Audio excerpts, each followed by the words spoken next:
Hi, I'm SA Moore and we're playing Royale today. Again, for the fourth and final time, we are going into the armory to check out the Mage. The last character we've yet to look at. The Mage initially was my favourite character because she could fly, and who doesn't want to fly? So let's have a look again.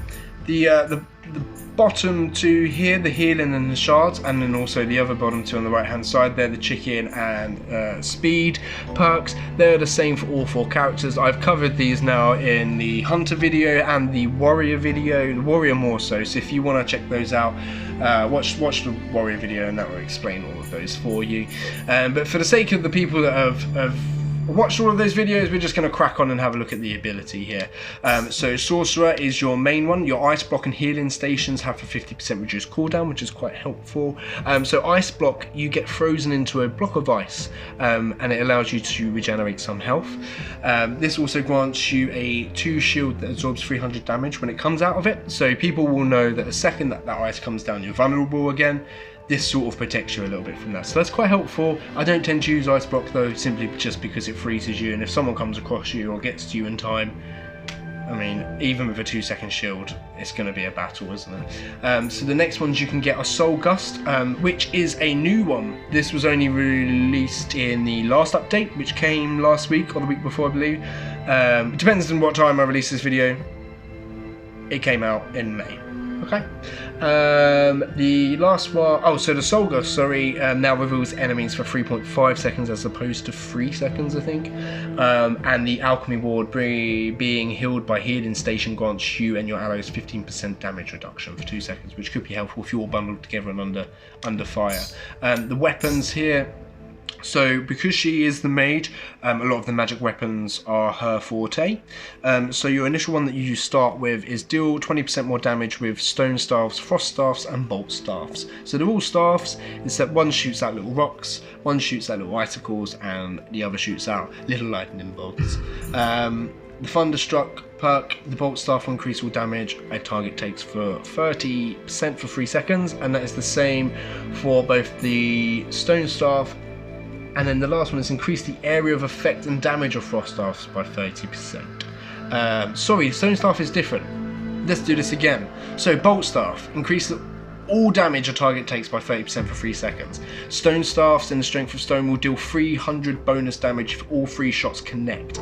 And then that's because it's a fire of 3 at a time. And then killing frost, increase the area of effect and damage of frost staffs by 30%. So depending on which is your favourite staff, you can't always guarantee you're going to get that staff. Choose your perk wisely, I guess. Movement speed, so her movements are primarily soar, so flying and ghost walk, so you can turn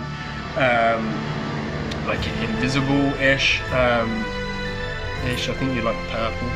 And then the next one's high flying, so it increases the duration of soar by 100%, which is really effective because you do get to go quite fast still, so 100% is quite helpful. Astral Traveller, so increase the movement speed of Ghost Walk by 50%, and then Feedback Loop is activating Soar or Ghost Walk reduces the cooldown of your basic ability by 5 seconds. So if you've just used your basic ability, pop one of those on and it will reduce it down by 5 seconds if you need it again. Also, Soar really helps you get out of sticky situations.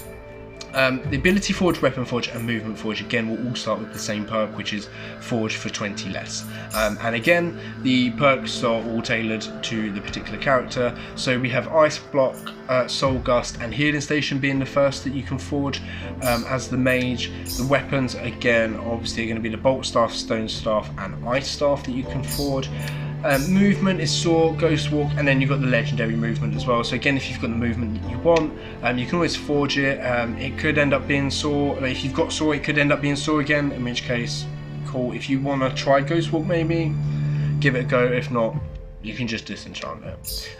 So yeah, let's have a look at the mastery again. Let's have a look at the final ones. So we have got increase the area of effective damage of frost staffs by 30%. Your first weapon is an ice staff, so the ice staff is probably the better weapon. I think we've gathered that by now. And then the items again are just the skins.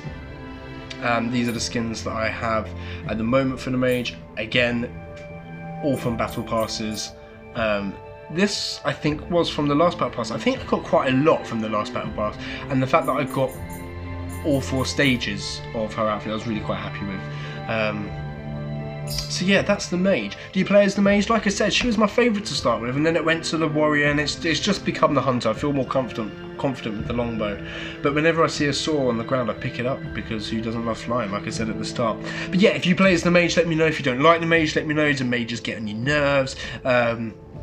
I tend to see them as like the ones that people less play as. I see a lot of warriors, a lot of assassins, and quite a few hunters, but less mages. So if you're one of the mage brigade, let me know, comment below. And yeah, that's been the perks for all 4 characters now. I'm going to run through quickly, just in my next video I'm going to be showing like the different chicken skins and the different loading pins, markers that you can get and stuff like that. So if you're interested about that, please watch the next video. I've been SA Moore. Peace.